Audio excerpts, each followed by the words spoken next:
UP की 2 लोकसभा सीटों पर उपचुनाव के रिजल्ट आने के बाद से ही सपा गठबंधन में जुबानी जंग तेज हो गई है। एक तरफ अखिलेश यादव रामपुर और आजमगढ़ सीट पर हुए उपचुनाव में हार के बाद इसकी वजह जानने की कोशिश में जुटे हैं, तो वहीं उनके गठबंधन के साथी उनकी खिलाफत में कोई कसर नहीं छोड़ रहे हैं। ओम प्रकाश राजभर के बयान में तल्खी साफ नजर आ रही है और बात भी ऐसी कर रहे हैं जो अखिलेश यादव को चुभने वाली है। राजभर के बयान से एक बात तो साफ है कि सपा गठबंधन कुंडे में उफान आ गया है और गठबंधन के सहयोगी इसका सीधा विस्फोट भी कर रहे हैं। अपने दम पर नहीं, माननीय मुलायम सिंह यादव जी की कृपा पर मुख्यमंत्री बने। माननीय मुलायम सिंह जी के नेतृत्व में चुनाव हुआ था 2012। इनके नेतृत्व में जितने चुनाव हुए 14 हारे, 19 हारे, 17 हारे, 22 हारे, बाई इलेक्शन हुआ, यो हारे, एमएलसी हारे। एक को चुनाव बता दें जो जीते हों। मतलब अखिलेश यादव जी अपने दम पे एक भी चुनाव नहीं जीते अभी तक आपके हिसाब से? आप बताइए कहाँ जीते हैं? ये मुख्यमंत्री की बात जो कर रहे हैं, ये माननीय मुलायम सिंह यादव जी के नेतृत्व में चुनाव लड़ा गया।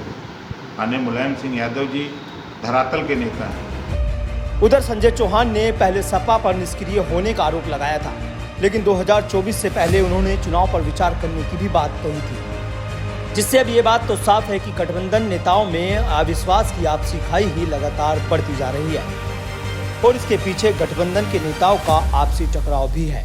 वहीं ओम प्रकाश राजभर ने अखिलेश यादव को लेकर यहाँ तक कह डाला कि उनके हिस्से में खुद के नेतृत्व में हमेशा हार ही आई है, जो कि सियासत के पंडितों को भी रास नहीं आ रही है। क्यों नहीं देंगे 5 सीट? 50-80 जीतेंगे वो। अगर 80 तो जीतेंगे नहीं ना, तब 5 क्या नहीं देंगे? नहीं देते हैं तो आए नहीं देंगे, जबरी लेंगे, जबरदस्ती लेंगे। क्यों नहीं लेंगे?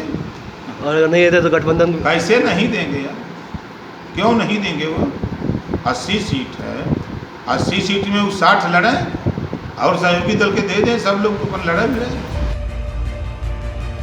हालांकि इससे पहले ओपी राजभर अखिलेश यादव को एसी कमरों से निकलकर क्षेत्र में घूमने की सलाह दे चुके हैं। साथ ही उन्होंने अखिलेश यादव से ये भी पूछ लिया है कि अखिलेश बताए कि उन्होंने धरातल पर क्या काम किया है। धरातल पे कौन काम किए हैं? कई गांव मीटिंग किए हैं, कई गांव में संगठन बनाए हैं। वो माननीय मुलायम सिंह यादव जी और माननीय शिवपाल जी से पूछें तो वो बताएंगे कौन गांव, कौन विधानसभा, कौन ब्लॉक किधर है, उनको पता है, वो जानते हैं। ओम प्रकाश राजभर ने इस बार सपा की जीत के लिए आजमगढ़ में खूब पसीना बहाया था। राजभर गांव-गांव घूमे और धर्मेंद्र यादव के लिए वोट मांगे थे। बावजूद इसके भी सपा हार गई, जिसके पीछे उन्होंने अखिलेश यादव का प्रचार न करना बड़ी वजह बताई थी। सियासी बयानों की जलेबी बनाने में माहिर ओम प्रकाश राजभर ने अखिलेश यादव पर निशाना साधते हुए ऐसे संकेत दिए जिससे लगता है कि 2024 के लोकसभा चुनाव के लिए वो समाजवादी पार्टी के सामने खुले तौर पर अपनी शर्तें रख चुके हैं। राजभर ने यहां तक कह दिया कि भाजपा के विजय रथ को रोकने के लिए अखिलेश को मायावती से हाथ मिलाना पड़ेगा। यही कर्तव्य रहेगा विपक्ष के लोगों का।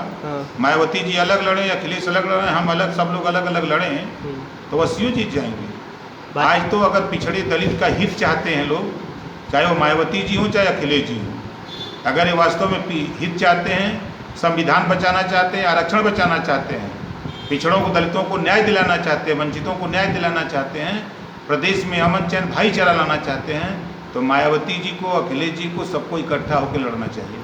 समाजवादी पार्टी अपने पैरों में खुद कुल्हाड़ी मार रही है। जिस पार्टी का मुखिया चुनाव प्रचार में न जाए तो वो पार्टी क्या चुनाव लड़ेगी? तो इनको निकल के जो क्षेत्र में इसी कमरे से निकल करके चलना चाहिए बाहर, क्षेत्र में अपने नेताओं को लेकर के, जो सरकार बनाने बिगाड़ने वाले लोग हैं उनके बीच में काम करने की है। एसी में बैठ के नहीं कोई आपके साथ जुटेगा। जिनको सरकार बनानी है वो क्षेत्र में काम कर रहा है। चुनाव का बिल्कुल बच जाएगा, नॉमिनेशन का अंतिम दिन होगा तो पर्चा भरवा के और चुनाव जीतने का सपना देखोगे, ये संभव नहीं है।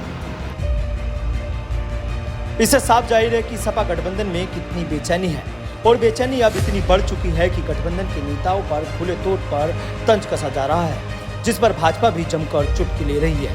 लेकिन अब ये तो देखने वाली बात होगी कि ओम प्रकाश राजभर महज एक बयान बनकर रह जाएंगे या फिर सियासत में 2024 लोकसभा चुनाव से पहले कोई भूचाल लेकर आएंगे। Bureau report, news 18। फेसबुक और यूट्यूब के बाद अब आपका पसंदीदा चैनल न्यूज़ 18 डेली हंट पर भी फॉलो करें।